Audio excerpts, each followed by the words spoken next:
ꯀꯣꯂꯦꯖꯇ ꯂꯩꯔꯤꯕ BSF ꯁꯤꯡꯁꯦ ꯂꯧꯊꯣꯛꯇ꯭ꯔꯤꯐꯥꯎꯗꯤ ꯑꯩꯈꯣꯏꯒꯤ ꯀꯣꯂꯦꯖꯇ ꯑꯦꯛꯖꯥꯝ ꯁꯦꯟꯇꯔ ꯇꯥꯕ ꯃꯇꯝꯗ ꯑꯩꯈꯣꯏꯅ ꯑꯦꯛꯖꯥꯝ ꯁꯦꯟꯇꯔ ꯄꯤꯕꯤꯔꯣꯏ ꯔꯦꯟꯒꯤ ꯄꯩꯁꯥ ꯍꯨꯟꯅꯕ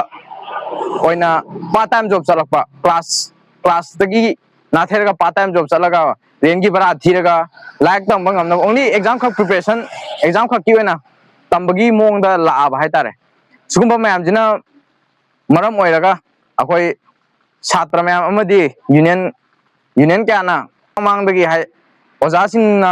ꯗꯥꯏꯔꯦꯛꯇꯣꯔꯦꯠꯇ ꯊꯥꯕ ꯑꯗꯒꯤ ꯒꯣꯚꯔꯅꯔꯗ ꯊꯥꯖꯤꯟꯈꯤꯕꯁꯤ ꯑꯗꯩ ꯑꯩꯈꯣꯏꯅ ꯆꯠꯂ ꯊꯥꯖꯔꯨꯕ ꯃꯌꯥꯝꯁꯦ ꯑꯗꯨꯝ ꯅꯥꯊꯩꯕꯤꯔ ꯍꯥꯏꯇꯥꯔꯦ ꯑꯗꯨꯝ ꯂꯥꯛꯑꯦ ꯍꯥꯏꯇꯥꯔꯦ ꯑꯩꯈꯣꯏꯅ ꯉꯁꯤ ꯆꯠꯊꯔꯤꯕ ꯄ꯭ꯔꯣꯇꯦꯁ ꯑꯁꯤ ꯑꯩꯈꯣꯏꯒꯤ ꯀꯣꯂꯦꯖꯃꯛꯇꯗ ꯃꯤꯂꯤꯇꯔꯤ ꯀꯃꯥꯟꯗꯣ ꯑꯣꯏꯅ ꯃꯌꯥꯝ ꯂꯩꯁꯟꯕ ꯑꯁꯤ ꯑꯩꯈꯣꯏꯅ ꯌꯥꯅꯤꯡꯗꯦ ꯍꯥꯏꯅ ꯐꯣꯡꯗꯣꯛꯄ ꯑꯣꯏꯅ ꯑꯩꯈꯣꯏꯅ ꯄ꯭ꯔꯣꯇꯦꯁ ꯑꯁꯤ ꯆꯠꯊꯖꯕꯅꯤ ꯑꯩꯈꯣꯏ ꯏꯁꯥꯒꯤ ꯀꯣꯂꯦꯖꯇ ꯏꯁꯥꯅ ꯐꯥꯎꯕ ꯏꯅꯤꯡꯇꯝꯅ ꯆꯪꯕ ꯉꯝꯖꯗꯕ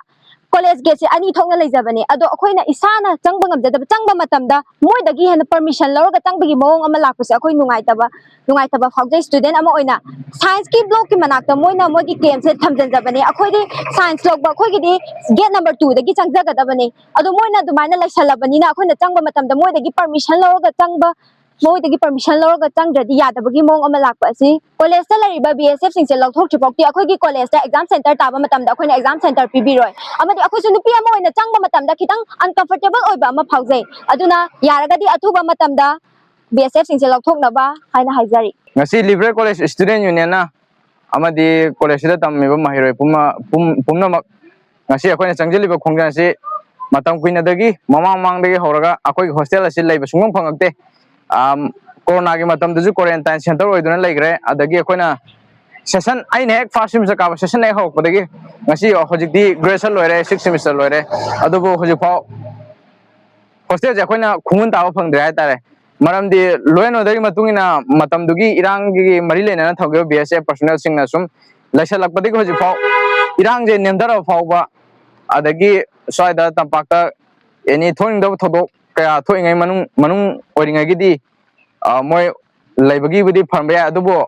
akogi education gi oiba environment da yam soi adi lam lapna lakpa adagi Urkhul district Tamenglong adagi Senapati rom de lakpa college tamba mahiroi singdi lai college da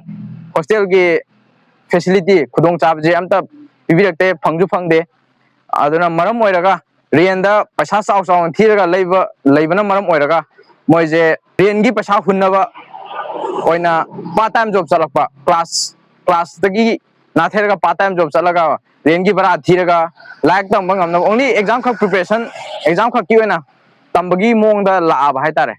sugumba mayam jina maram oiraga akoi satra mayam amadi union kyana mamangdagi ꯑꯣꯖꯥꯁꯤꯡꯅ ꯗꯥꯏꯔꯦꯛꯇꯣꯔꯦꯠꯇ ꯊꯥꯕ ꯑꯗꯒꯤ ꯒꯣꯚꯔꯅꯔꯗ ꯊꯥꯖꯤꯟꯈꯤꯕꯁꯤ ꯑꯗꯩ ꯑꯩꯈꯣꯏꯅ ꯆꯠꯂ ꯊꯥꯖꯔꯨꯕ ꯃꯌꯥꯝꯁꯦ ꯑꯗꯨꯝ ꯅꯥꯊꯩꯕꯤꯔ ꯍꯥꯏꯇꯥꯔꯦ ꯑꯗꯨꯝ ꯂꯥꯛꯑꯦ ꯍꯥꯏꯇꯥꯔꯦ ꯑꯩꯈꯣꯏꯅ ꯆꯠꯆꯔꯨꯏ DC ꯆꯠꯂꯨꯏ ꯑꯗꯩ ꯀꯃꯤꯁꯅꯔꯗ ꯆꯠꯂꯨꯏ ꯀꯃꯤꯁꯅꯔ ꯎꯅꯕ ꯁꯨꯡꯐꯪ ꯐꯪꯉꯛꯇꯦ ꯑꯩꯈꯣꯏꯅ ꯁꯤꯒꯤ ꯄ꯭ꯔꯣꯕ꯭ꯂꯦꯝ ꯂꯩ ꯈꯣꯠꯂꯦ ꯍꯥꯏꯕꯒꯤ ꯈꯤꯇꯪ ꯉꯥꯏꯍꯥꯛꯇꯪ ꯑꯣꯏꯔꯁꯨ ꯃꯤꯅꯤꯠ 10ꯗꯪ ꯑꯣꯏꯔꯁꯨ 5ꯗꯪ ꯑꯣꯏꯔꯁꯨ ꯐꯝꯃꯤꯟꯅꯕꯒꯤ ꯇꯥꯟꯖꯥ ꯁꯨꯡꯄꯤ ꯄꯤꯕꯤꯔꯛꯇꯕ sum ma'am sum namjan sum lakpadagi problem je thoningdaba problem ma'am thoe asomdagi hek changpa matamda dum sinogi college ki property nate BSF ki KM ni haiba wahai sugumba wahai jibo kayam ta phangra hai tare adagi college ayuk ki matam ayuk angan bai matam yasang poi matam da chhatra mahi roi nupi gai practice ana volleyball practice lami basketball practice lami badminton practice lami adu jingdo lakpa lepkhra hai tare college hour matam dadi class towi atai matam dadi practice toba adagi lak amba kholam mayam do loi lepkhre aduga yamna nuai tabam hairagana class toringai matam exam toringai matam da gari achoba makhon ahu mayam ne thousand bai khosan bai upun manin sound pollution noise pollution sumo mayam jina khoje like tambada kitang problem oi bhai tare oja jingdagi site ju kya ma haire adagi student gi site ju kya ma haire adubu ngasi bawba taadana dum lesson bibagi mahuta handak lesson biba si nuai taba phongdok jabo ina ngasi di chhatra mayam haunaraga khoi agitation macha ama tawjabani